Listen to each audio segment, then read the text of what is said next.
Well, good morning, everybody. I am Christine Felicetti with the Pennsylvania Family Support Team based here at the Center for Schools and Communities.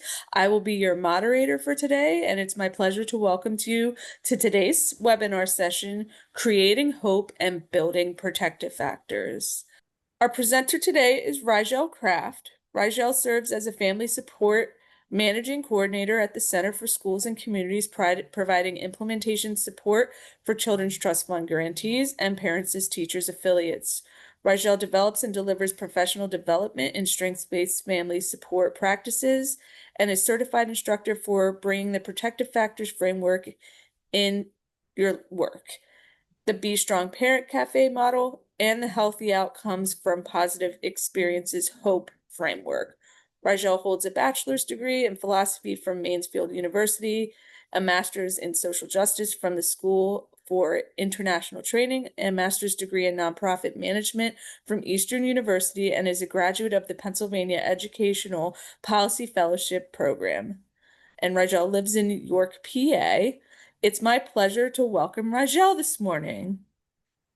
Good morning, everyone. Good morning. Good morning. Thank you for being here today. So we are going to be talking about creating hope and building protective factors today. And some of this might sound a little bit like a review because you've heard some things before, but I'm hoping that we think about both hope and the protective factors in a slightly different way today.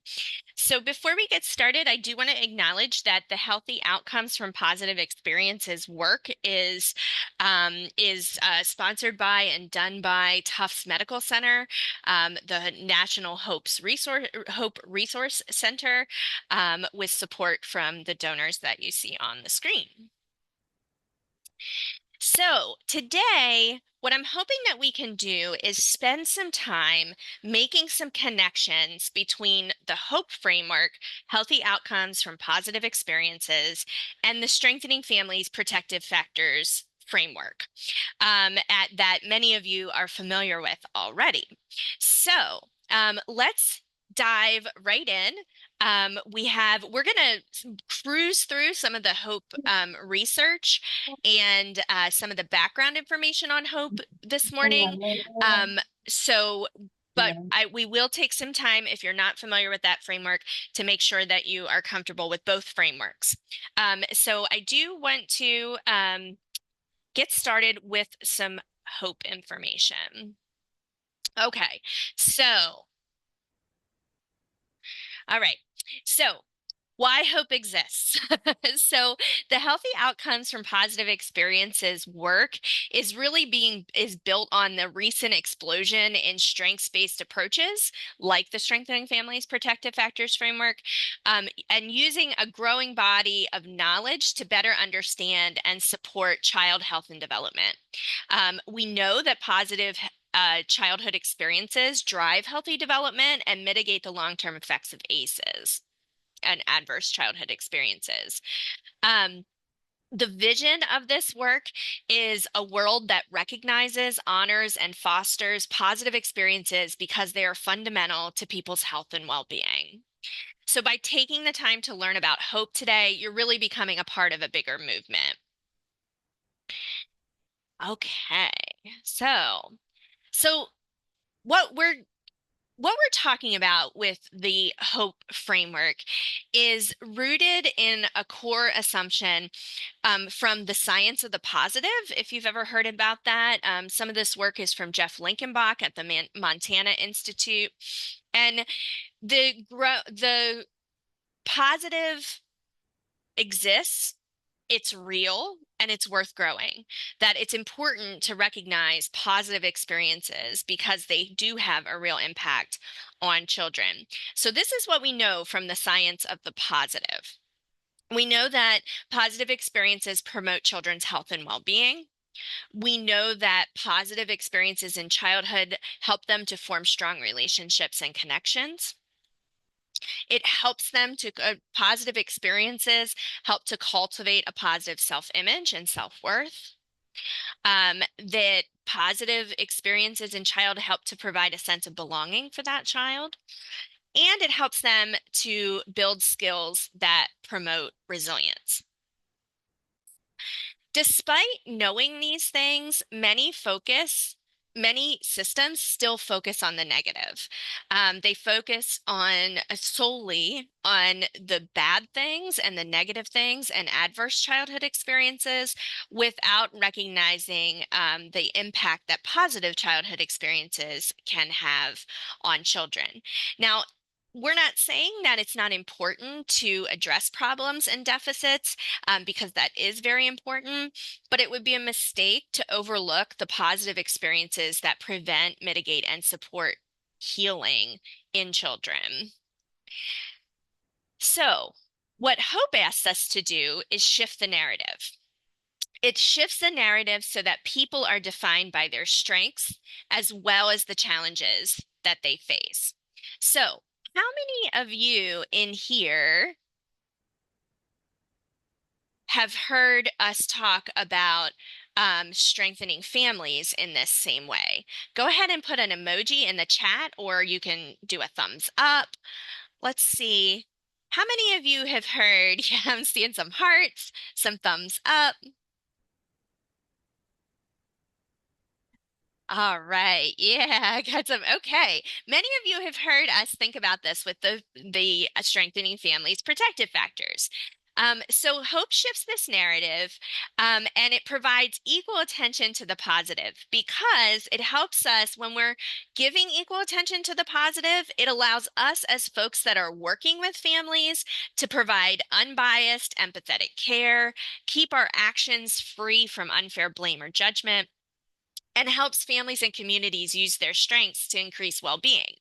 So you have probably over the years heard me say that strengthening families, this approach helps us move from what's wrong to what's strong. And it's a very similar shift in narrative with hope. Some of the hope work and you'll see this in maybe some of the language has really been focused on the medical community at first, like thinking about how pediatricians, Dr. Bob Sagi, who is one of the founders of this work, is a pediatrician, and thinking about what's the role of medical professionals in supporting this shift, focusing on positive experiences and not just those negative ones. And we in human services have been thinking this way for a bit, certainly because of approaches like strengthening families and other types of strengths-based approaches, but hope is sort of bringing it out into a wider audience. That being said, I think hope is really important for us to understand too, because it gives us a framework and language similar to the strengthening families protective factors. It gives us some language to work with partners in other sectors. Okay, so first poll of the day. Christine's going to launch a poll. And I want to hear from you. How much do you already know about positive childhood experiences on health outcomes? So so you can choose nothing. What are positive childhood experiences? A little. I've heard that term before. More than a little, but probably still have a lot to learn. I'm well versed in PCEs and their effects on health, or I am a PCEs expert. By the way, as you're answering this, I'm really thinking about should it be PCEs or should it be PACEs? I keep thinking back and forth about that. I kind of want it to be PACEs, but I'm going to stick with PCEs. Some folks say PCEs, which that feels like a tongue twister to me. Okay. All right. So many of you have participated. So let's go ahead and end the poll and share the results. So definitely a mix here. But I'm really excited to see that 60% of you have seen more than a little, but are saying more than a little, but probably still have a lot to learn. And some of you have heard of them before, but maybe don't know a whole lot. That's okay. We're going to do a quick primer here in just a second. And I'm hoping that we can, again, sort of see those connections between the protective factors and positive childhood experiences. But I am definitely seeing, I'm just looking back here. So we do have Yeah, okay. I'm just checking out those results one more time. All right.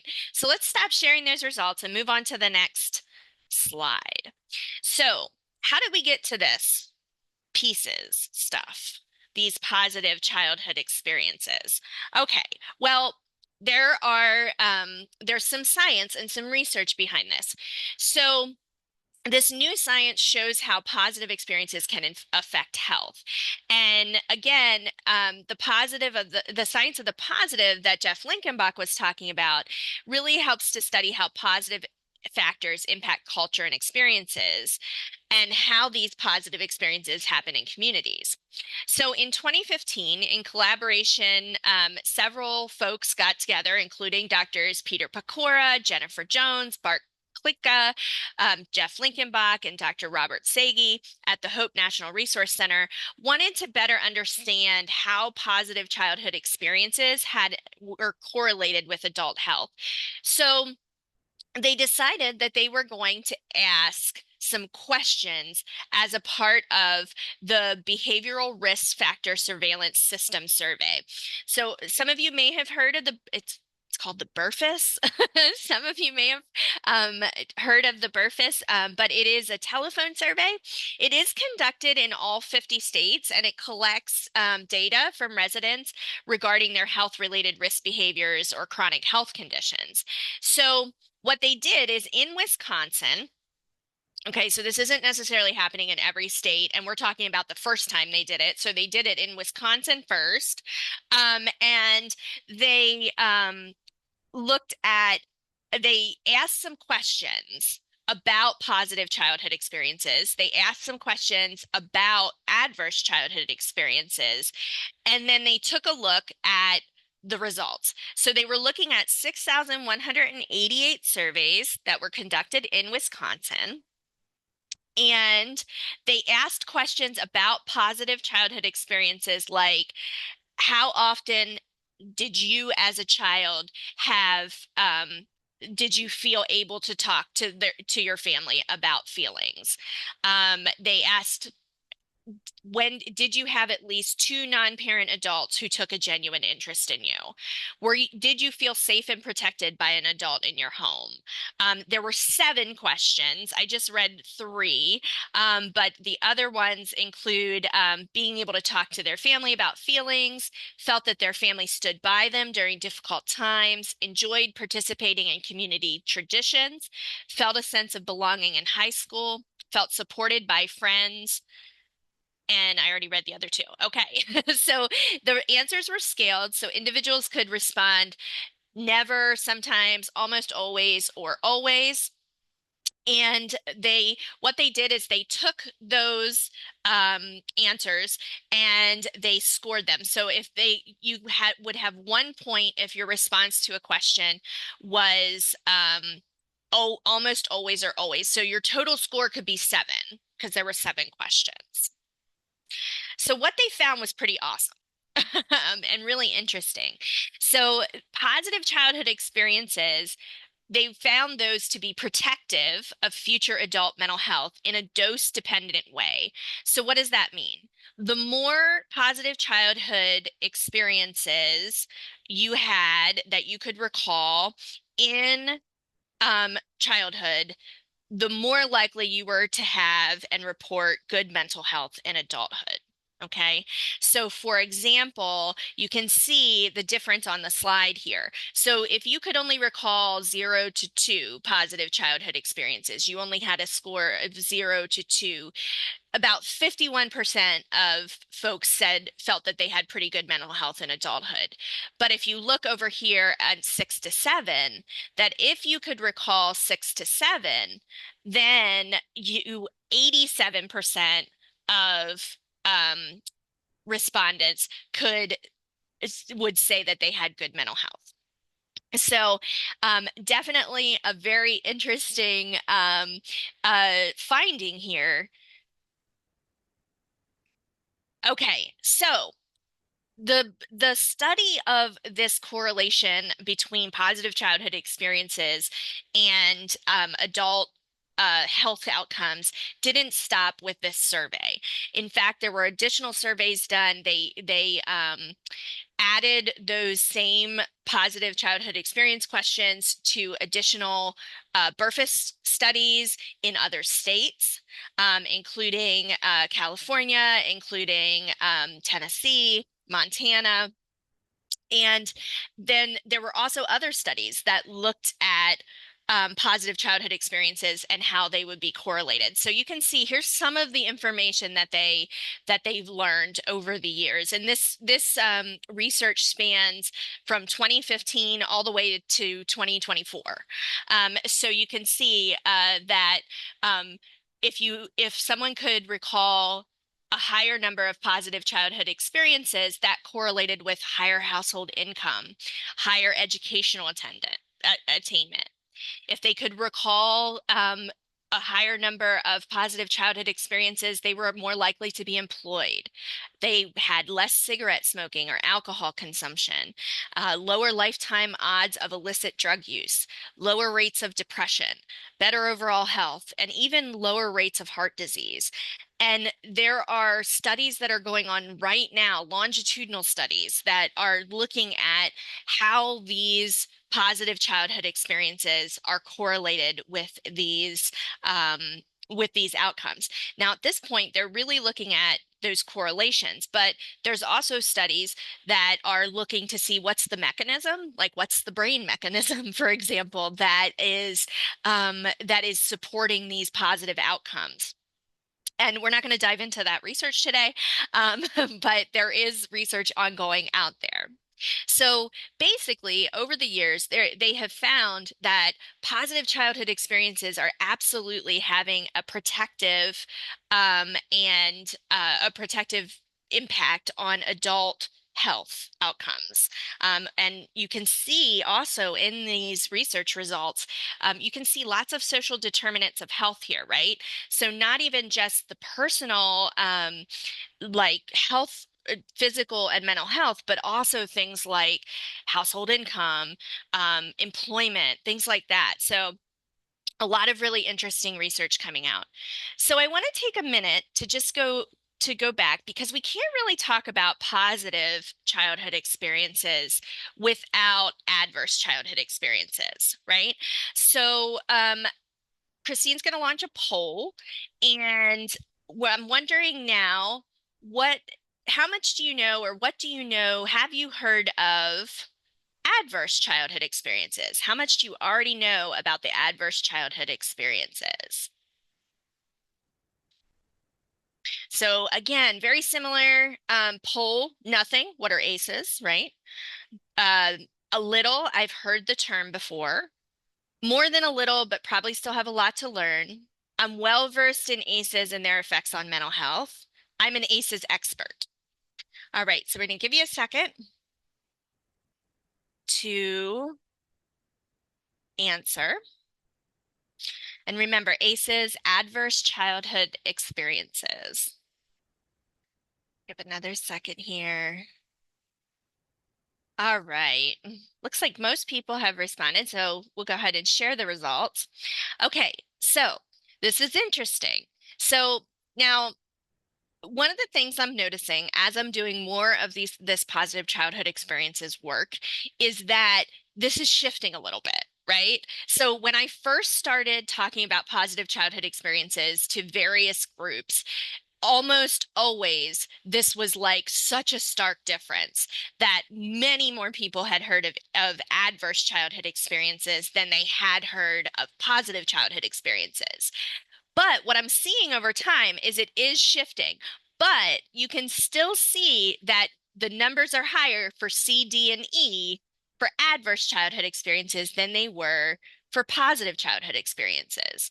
And that is sort of indicative of what that one slide said, is that even though we know the positive is important, like I think intuitively we think about the positive as being important, we still tend to focus on the negative. So even here, there tends to be more understanding and knowledge and awareness about adverse childhood experiences than positive childhood experiences. But it is important to consider adverse childhood experiences. So we're going to take a minute. You can go ahead and stop sharing that poll, and we're going to talk just a little bit about ACEs.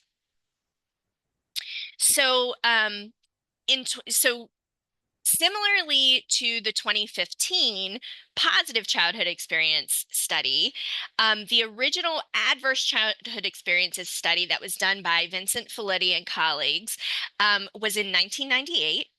And they compared survey results from over 17,000 employed um, folks that were a part of a health insurance plan at Kaiser Permanente. And the survey really gauged their current mental and physical health, tying adverse childhood experiences to negative health outcomes. So, excuse me. They were asking about different types of ACEs, and you can see these ACEs on the screen here. Excuse me. So again, similar to the positive childhood experiences, they were asking folks to look back, to consider their childhood. And they asked, did you experience emotional, physical, or sexual abuse? Did you experience emotional or physical neglect? Did you have an adult, a parent, caregiver, or other adult who experienced some of these household challenges like substance misuse, mental illness, suicidal thoughts, divorce, separation, incarceration, intimate partner violence? And each of these 10 kinds of experiences was labeled an adverse childhood experience, and a person's ACE score, similar to the PCEs score, you got a point for each one of these that you recalled. And what they found is that the more adverse childhood experiences that you could recall, the more likely you were to have poor outcomes, poor health outcomes in adulthood. And they're strongly correlated with some long-lasting health issues, physical health issues, mental health issues, and social impacts from depression and anxiety to substance use, diabetes, unplanned pregnancies, and lower average annual incomes. So they found that having a lot of these ACEs was definitely indicative or correlated, I should say, with poorer outcomes in adulthood. So they also recognized, not at the time, not in the original ACEs research, but over time, they wanted to look deeper at different types of adversity, like bullying, community violence, natural disasters, witnessing or experiencing acts of terrorism. And there have been other studies that have looked at how those types of adverse experiences in childhood can impact long-term health outcomes as well. So some really great research. Some of you go ahead and drop an emoji in the chat if you've seen this image of the pair of aces tree. Just looking to see if anyone has seen this. Yes, I'm seeing some thumbs up.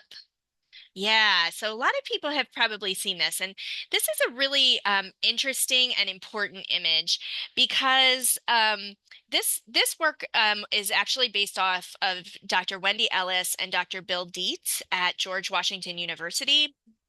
And it is it helps us to understand that there are broader social and community issues, kind of like that column that is under consideration in the slide right before it, that can impact and contribute to adverse childhood experiences. And it really is an important add-on to the ACEs study, and really important on its own because it really considers the social effects of poverty, institutional racism, historical trauma, the effects of war and migration, and neighborhood effects as the roots of a lot of adverse childhood experiences in and of them, and are in and of themselves adverse childhood experiences. So it helps us to think about the reality that a lot of adverse childhood experiences are a result of systemic and institutional racism, or other kinds of bias that are outside of the control of an individual family. So a good example of this is thinking about an incarcerated relative as an ACE, which is one of the original adverse childhood experiences. But we know here in the United States, we have a justice system that over incarcerates people of color, and that is a direct result of institutional racism. So, and we can look at that as an adverse community environment that is creating um, more likelihood of these adverse childhood experiences for children of color. So this is a really important piece. Now, knowing that there are adverse childhood experiences, there are these adverse community environments. We also know from those positive childhood experiences, some of them were beyond what would be controlled by an individual family, right? Like, so for example, one was how did you have positive, at least two caring positive adults in your life that you could trust? That those they could be any adults, not necessarily parents. There was one about community traditions, right? So what did your community support? So I want you to think about that. I want you to keep that in your mind, this idea that some of these um, experiences, both adverse and positive, are within the family unit, and then some are impacted by community conditions. So what we want to talk about now is that when there was research done in 2019, and you can see this is Dr. Robert Sagi and others have did research to show that positive childhood experiences could actually reduce the effects of ACEs. So when you look at that 2015 Wisconsin Burfess data, when you looked at people that only reported four or more adverse childhood experiences, okay, so everyone represented on this graph has at least four or more reported adverse childhood experiences, which indicates a pretty challenging childhood. The protective nature of the positive childhood experiences held. So you can see that the fewer positive childhood experiences, so that orange bar, was correlated with a higher rate of depression or poor mental health than those who had 6 to 7 positive childhood experiences, with only about a 21% reported poor mental health. So you can see that even when there were a lot of ACEs, even when there were a lot of negative experiences, positive childhood experiences still had an impact. So we know that adverse childhood experiences contribute to toxic stress, which has been shown to lead to poor health outcomes when left unmitigated. And then we also know that positive childhood experiences protect against and likely disrupt the harmful effects of that toxic stress, which helps to promote healing and build resilience, which leads to improved outcomes. So I just want to take, I'm sorry, one more slide. This is actually newer data that has come out. And and one of the things that I think is really important here is that it goes beyond early childhood, right? So here we are looking at positive childhood experiences that occur in adolescence also were found to increase positive outcomes in adulthood, including improved mental and overall health and insulation from some of those negative outcomes. So even in adolescence, these positive childhood experiences are still important. So I just want to summarize for a second. So research is indicating, multiple research articles are reporting that the absence of positive childhood experiences could in fact be more damaging to long-term health outcomes than the presence of ACEs. And that's in part because of that protective effect. And this is the part that is still being studied, but it may be that the positive childhood experiences um, are positively influencing the biology of stress, both by disrupting a toxic stress cycle brought on by ACEs, as well as supporting the body's ability to manage regular life stressors, regardless of how many adverse childhood experiences there are. So I'll read this again because I think this is just so important. research is showing that an absence of the positive childhood experiences may be more damaging to long-term health outcomes than the presence of ACEs. So I'm wondering if positive childhood experiences protect adult mental health, even in the face of adverse childhood experiences, what does that mean? What does that mean for our work? And I'm going to ask you to place some ideas in the chat. What does this mean? What does it mean to you and to the work that you do when if we know that positive childhood experiences protect adult mental health, even when there are ACEs? And you can drop in the chat. You can also unmute yourself if you want. I think we have a small enough group we can do. I see Jason wrote, it means that we can do some good. Sounds like our focus is more on prevention than intervention. Able to be resilient and move forward and not get stuck in the negative. It's never too late to make a positive impact. Having a support system in the early years is extremely important. Yeah. Yeah. I mean, I know we've spent some time on the research. I actually took out a bunch of the research slides and tried to summarize because we don't have a huge amount of time. Oh, I can encourage those pieces with my families. Yeah, like to me, this is so empowering. Like this is so like when maybe you all have had this experience, but I've been in workshops when I was learning a lot about ACEs and adverse childhood experiences. I would be sitting in a workshop, I would be listening to it, and I would be like, what can I like? It was so it felt really determinate, right? Like that if a child had ACEs, there was nothing that we could do about the harm that that caused. Now, I'm not saying that the harm isn't still caused by adverse childhood experiences and we shouldn't be working to prevent those. We absolutely should. However, we can always provide positive childhood experiences. We can be proactive to make sure that children have these positive childhood experiences so that if they encounter adverse childhood experiences, they have some of that protective nature. Yeah, so despite what has happened to you in the past with support systems, we can decrease the negative effects of the ACEs. The positive can overcome the negative. Yeah, some folks maybe had some same experiences that doing ACEs and being like, okay, let's move on and not really support families process or be positive. I like this much better.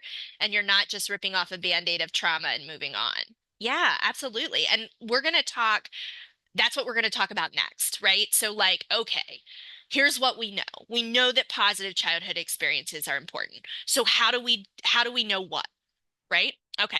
So let's move forward. Thanks for all of your thoughts in the chat. Okay, so now let's talk about this. How do we create positive childhood experiences? And because we already have this framework that we're talking about, the protective factors, how do we incorporate these two and how do we think about them? So first, we're not just like, yeah, positive experiences, go out and do them, right? There is a framework, which is, I think, helpful. So the HOPE framework, it consists of 4 evidence-based building blocks, and you can see them on the screen, that describe the key types of positive childhood experiences that are critical for healthy development. So, and this framework was developed by Dr. Robert Sagi, who I've been talking about, and Dr. Charlene Harper Brown, who many of you may recognize. She's come to our conferences and spoke, and she was at the time a senior fellow at the Center for the Study of Social Policy and the primary research on the Strengthening Families Protective Factors framework. So from the very beginning of these building blocks, these two frameworks have been interconnected. And in their paper that they released in 2017, and it was in Academic Pediatrics, again, because a lot of this work was focused on the medical system at first. And in this paper, Dr. Brown and Dr. Sagi really distilled down these key themes that they saw across a variety of publications because they were looking at a literature review. And they came up with these 4 broad categories which now are referred to as the building blocks of hope. So you can see relationships, engagement, environment, and emotional growth. So we're going to talk a little bit about each of these blocks, but I want to just do a really quick reminder about the protective factors. So as you know, the strengthening families, as many of you know, and if you're hearing this for the first time, this will help to ground you in both frameworks. So the Strengthening Families Protective Factors framework was developed by the Center for the Study of Social Policy and identified 5 protective factors that, when strong in families, lead to positive outcomes like thriving families, healthy child development, and a reduced likelihood of child abuse and neglect.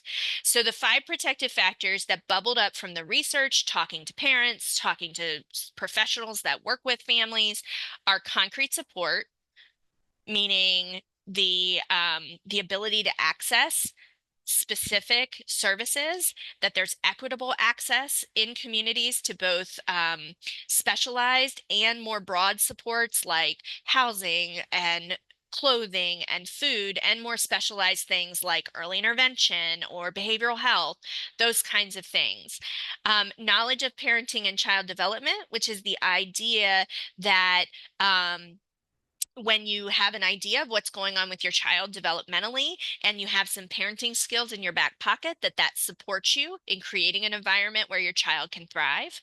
Parental resilience is the idea that we understand that parenting is very stressful, and having ways to cope with the stress of every day and the stress of parenting and being a part of a family, that creates a better environment for your family and children. It's also about leadership and learning to bounce forward and learn from difficult situations as you go into the next difficult situation. Social connection is the idea that parents need friends.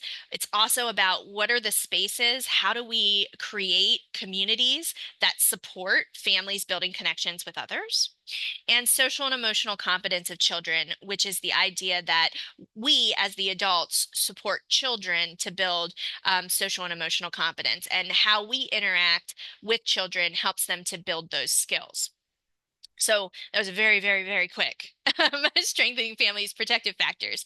But I wanted to ground us in that, because what we're going to do is now we're going to look at each of the building blocks, and I'm going to ask you what protective factors you see in these building blocks. So the first one is relationships.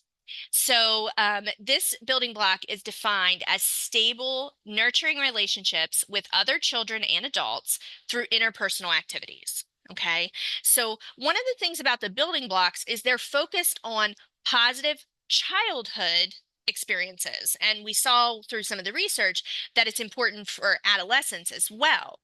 But I think you'll see that these same things can be important for the whole family, not just the children. But the protective factors, we know, are a little bit more focused on the adults, right? So keep that in mind as you're thinking. So this building block really emphasizes this importance of these relationships, because we know that early secure attachments, like the bond between a parent and a baby, are critical to healthy development. And children also need to have supportive relationships outside of their families, right, with other adults and their peers. So I will ask you, what protective factors do you see? So go ahead, you can put them in the chat. You can unmute. Tia's right there with social connections. All right. What other protective factors do you see? Anybody else see other protective factors in this building block? Social connections, concrete supports in time of need, and social and emotional competence. Got it. Anybody else want to share? Oh, I lost my chat. There we go. Yeah, social and emotional confidence. Great. Yeah, absolutely. So definitely social connections, right? We know that parents need friends, and parents need people that they can talk with, and so do kids, right? Kids need positive peer interactions. I would also say that knowledge of parenting and child development is important here too, because helping as parents, helping understanding why it's important for children to have peer-to-peer relationships so that we can support them, and knowing how important things like getting your child interacting with children their own age is really important to positive development. So, and provides that opportunity to build relationships. And then some of you were saying social and emotional competence of children, right? Absolutely, because when children are in relationships with adults, they're modeling, they're learning from the adults, positive, healthy emotional skills, and obviously from their peers as well. All right, let's move on to the next building block. So the next building block we have is the environment one. And this is the idea that all children need safe, stable, protective, and equitable environments in which to learn, live, and play. So it's also that important that this building block captures the critical importance of basic needs like food, shelter, clothing, heat, and emotional safety. And it's super important to consider the access to this. How do you ensure equitable access? So, which protective factors do you see here? Now, Anne said all of them, and she might have been referring to this one or the last one. but you're on to something, Anne, right? Um, Anyone else want to share? Social and emotional, yep. Mm-hmm. Support. Yeah, resilience, absolutely. So you can see here, definitely see social connections, right? Because having those safe environments to live, learn, and play also means that those are places where folks are meeting up, where children are having a chance to meet up. Again, knowledge of parenting and child development. We talk about safety and helping parents understand what their children need and how to create safe environments and what their children need at every step of the way. So that environment piece, having access to high quality childcare, having access to safe green spaces, to community gardens, all of that can be really important as a part of child development. And you all caught on to concrete supports, right? Because this is definitely the building block that focuses on concrete supports. All right, engagement building block. So this one is a little different. I would say that this is the one that sort of, to me, is in the protective factors, but it's a little hidden. And this is the idea that children need to feel like they belong and that they matter and that they are connected to the communities around them. This is an idea that they're a part of something bigger than themselves and create a sense of purpose and mattering. All right, which protective factors do you see in this one?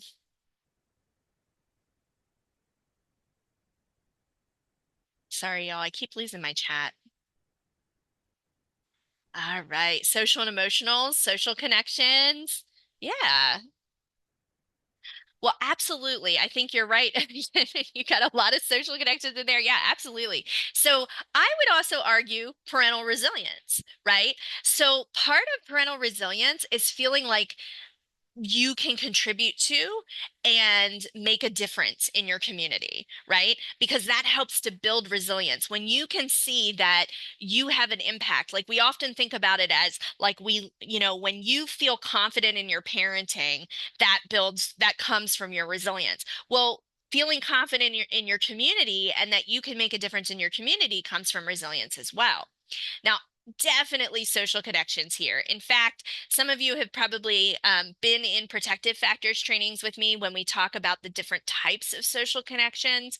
And we often talk about things like spiritual support, which could be something that is really spiritual or a religious organization, but it can also be something that just helps you feel a part of something bigger, and that you are connected and that you matter in these types of community organizations or faith communities, etc.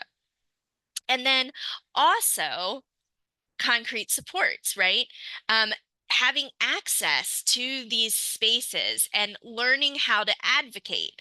I also really appreciate that you all were talking about social and emotional competence, because that idea of belonging and connectedness, that is helps us create a space where we feel comfortable sharing our feelings, where we're learning how to interact with one another, which is all that social and emotional competence.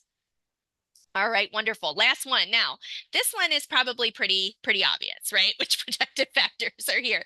But this building block is about emotional growth, and this is having opportunities for social and emotional development.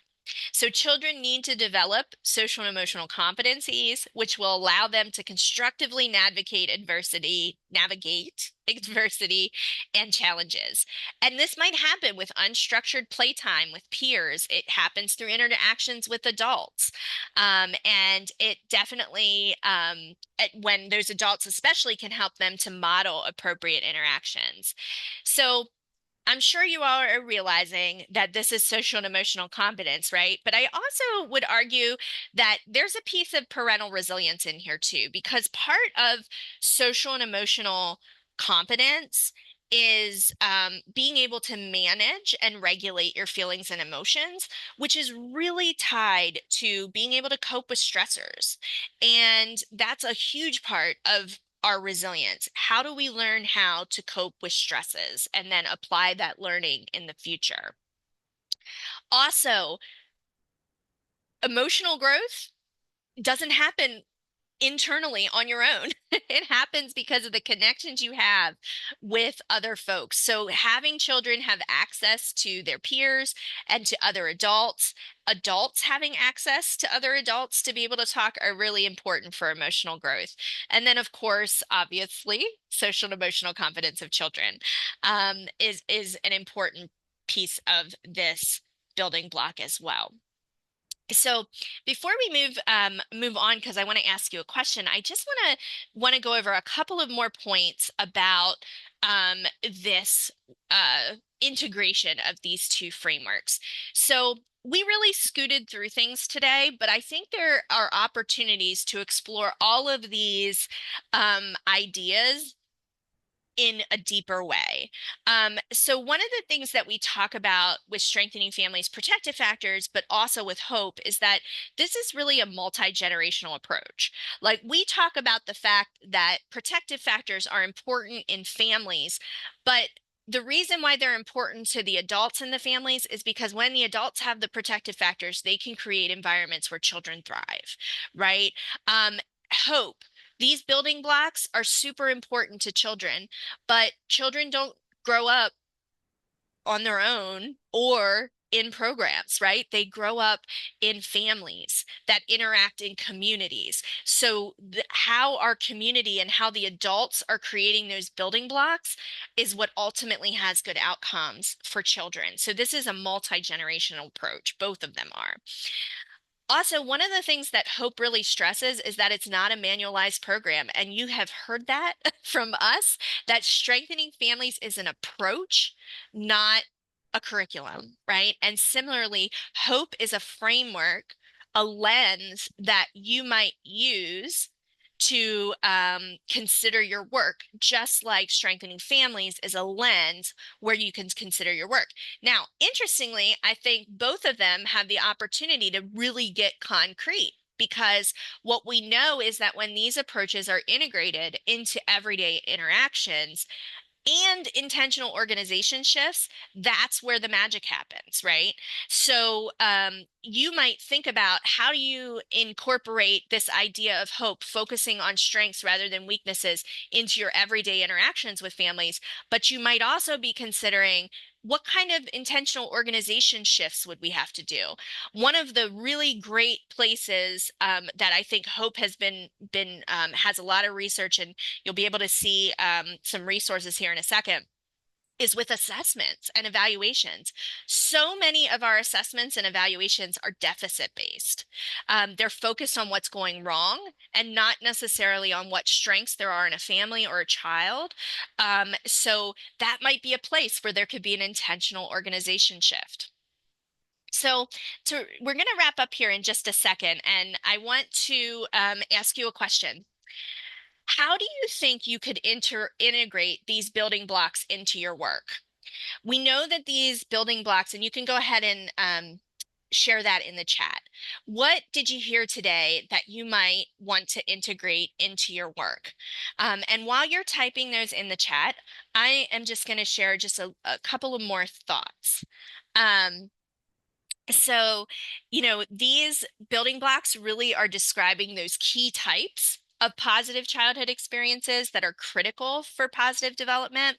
But one of the things that's really cool about these building blocks, just like the protective factors, is how you create positive childhood experiences is up to you in your community. What works really well in one community might not work well in another community, right? So having regular every week play dates where children can get together and build relationships and build emotional growth might work in one community that's tight knit and close and there's great transportation, but in another community maybe you have to think about doing some of that online, or maybe you have to adjust your schedule to figure out how that happens, or maybe it's in a couple of times a year instead of every week because your community is different than other communities. And that's the cool thing about these building blocks, is that they're not telling you exactly what to do in these building blocks. What makes up these building blocks is up to you and your community. So you can see I hear some people are putting some things in the chat, blending family strengthenings and working on positive outcomes, resilience. One way is through parent cafes where parents can build relationships, community engagement, help improve their environment, and provide them with a place for their children to interact with other children for emotional growth. I did not plant Sarah in the audience because y'all know I love parent cafes and I would love to talk about those things. But yeah, absolutely. Like how, what this might look like in your community could be different. So go ahead and keep putting things in the chat, how you might integrate these building blocks while we wrap up here. I could talk about this for a really long time. We don't have a really long time. We only have an hour today. So I know I've been kind of scooting through here, but okay. So just in summary, thinking about that hope, it's grounded in research that the positive childhood experiences can reduce the effects of ACEs. It promotes positive experiences for children and youth through the building blocks, right? So, but remember what those building blocks look like and the activities that you do to support those building blocks might be different in every community. Alongside strengthening families, that approach, hope really can be integrated into existing frameworks. It celebrates strengths and is family led, just like the strengthening families approach, and it supports a multi-generational holistic approach to help families thrive. So really thinking about how these two frameworks can be integrated. And like I said, we have been just kind of breezing through this today, but there are a lot of resources on the HOPE website. And I believe Christine has put the link in, and she'll put it in there again, to the HOPE website. And there's actually two links there. You can also use the QR code.